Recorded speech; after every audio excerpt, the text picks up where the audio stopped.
করতে না পারে বা স্বচ্ছন্দে না করতে পারে, সেটার জন্য আপনার আশেপাশের মানুষগুলাই কিন্তু আপনাকে বিভিন্নভাবে নিরুৎসাহিত করে। তো সেই পরিবেশ হয়তো আমরা অনেকভাবে অনেকখানি কাটিয়ে উঠেছি, কিন্তু এখন পর্যন্ত আমি মনে করি না আমাদের নারীদের জন্য খুব সুস্থ স্বাভাবিক একটা কর্মপরিবেশ এখনো পর্যন্ত বজায় আছে, এটা আমি মনে করি না।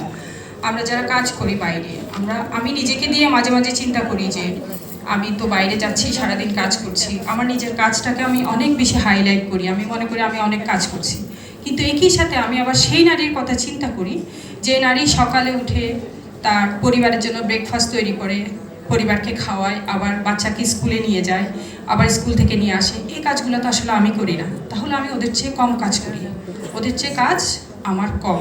আমি একটা জায়গা কাজ করি যেখানে আমাকে সাপোর্ট করার জন্য অনেক লোক আছে, যাদেরকে সাপোর্ট করার জন্য লোক নাই, তারা আমার চেয়ে অনেক বেশি ক্যাপেবল। আমরা নারীরা নিজেরা মনে বুঝতেই পারি না আসলে আমরা কতখানি কাজ করি। আমাদের পুরুষেরা যারা বাইরে কাজ করে তারা বাসায় এসে রিল্যাক্স থাকে, টিভি দেখে বা অন্য অনেক লোকজন তাদেরকে সেবা করার জন্য থাকে। আমাদের নারীদের ক্ষেত্রে কি সেটা হয় কখনো? আমরা বাইরে কাজ করি, আবার বাসায় এসে ঘরের কাজ শুরু করি। এটা আমাদের মাইন্ডসেটটাই ওই রকম, এবং আমাদের সোসাইটি এখনও এরকম না যে পুরুষরা বাসায় এসে কাজ করবে। এই ধরনের মাইন্ডসেটটাও কিন্তু এখনও তৈরি হয়নি। উন্নত দেশে হয়েছে, আমাদের মতো দেশে যারা আমরা গরিব এবং দরিদ্র দেশ, আমরা উন্নয়নশীল দেশ, আমাদের দেশে হয়তো এখনও ওভাবে তৈরি হয়নি।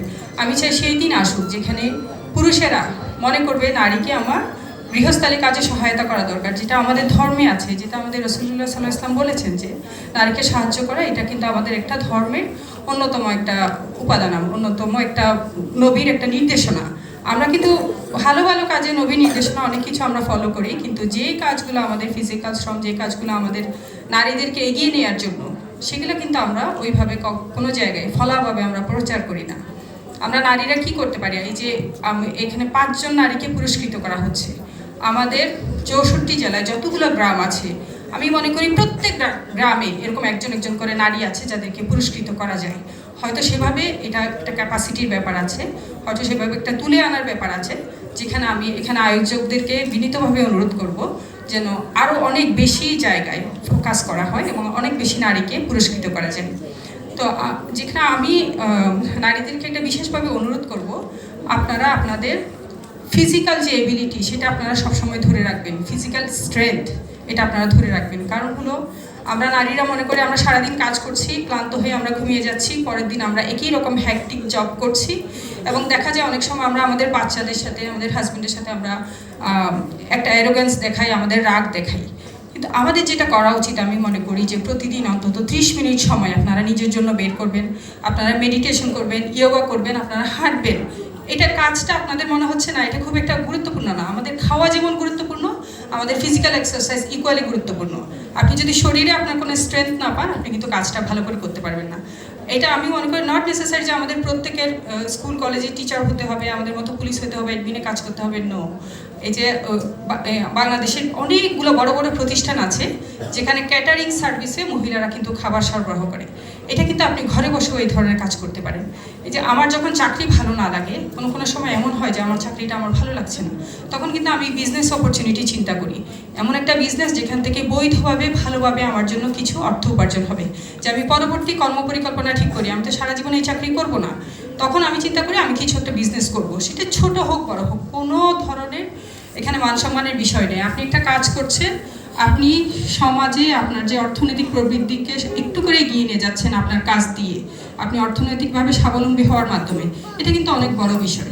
আপনি মনে করেন না যে আপনি কোনো কিছু করছেন না, আপনি সোসাইটিকে যেটা দিচ্ছেন, যদি আর্থিকভাবে আপনি সেখানে একটু সাপোর্ট দিতে পারেন, এটাও সোসাইটিকে একটু করে এগিয়ে নিয়ে যাবে। মেয়েদের জন্য আমার কাছে বিশেষ অনুরোধ, মেয়েরা নিজেদেরকে আপনাদের নিজেদের যে মূল্য সেটা আপনারা বোঝার চেষ্টা করবেন। নারী হিসেবে কিন্তু আপনার মূল্যায়ন অনেক দিকে। আপনার সন্তানরা যখন স্কুল থেকে আসে, মা করতে করতে স্কুল থেকে আসে, সাধারণত কখনো বাবাকে খুঁজতে খুঁজতে তারা কিন্তু বাসায় আসে না। এটা আমার কাছে খুবই প্রিভিলেজড মনে হয় যে মা হিসেবে আমার একটা অন্যতম একটা মূল্যায়ন আছে, যেটা কিন্তু পুরুষের নাই কখনো। পুরুষরা আছে, বাবা হিসেবেও তাদের অনেক মূল্যায়ন আছে, কিন্তু মা হিসেবে আমি যেভাবে একটা জায়গায় প্রভাব বিস্তার করতে পারি, মা হিসেবে আমি আমার সন্তানকে যেটুকু ভালোবাসা, যেটুকু দিতে পারি, এটা আমার জন্য স্যাক্রিফাইস হতে পারে, কিন্তু এটা আমার জন্য একটা অনন্য সাধারণ জায়গা তৈরি করে, যেটা আমি মনে করি ওখান থেকে পুরুষের তুলনায় আমরা একটু হলে এগিয়ে আছি। আমি পুরুষদেরকে খাটো করতে চাই না, ওনারা আমাদেরকে সহযোগিতা করছেন দেখেই আমরা এখানে, আমার বাবা আমার স্বামী আমাকে সহযোগিতা করছেন দেখে আমি এখানে আসছি। তাদের সহযোগিতা নিয়ে, তাদের ভালোবাসা নিয়ে আমরা নারীরা আরও অনেক দূর এগিয়ে যাব। আপনারা সবাই যার যার জায়গা থেকে একটু হলেও আপনাদের জায়গাটাকে একটু আপডেট করবেন, একটু আপগ্রেড করবেন, এই অনুরোধ, এই প্রত্যাশা ব্যক্ত করে আমি আমার সংক্ষিপ্ত বক্তব্য এখানেই শেষ করছি। ধন্যবাদ সবাইকে। আসসালামু আলাইকুম।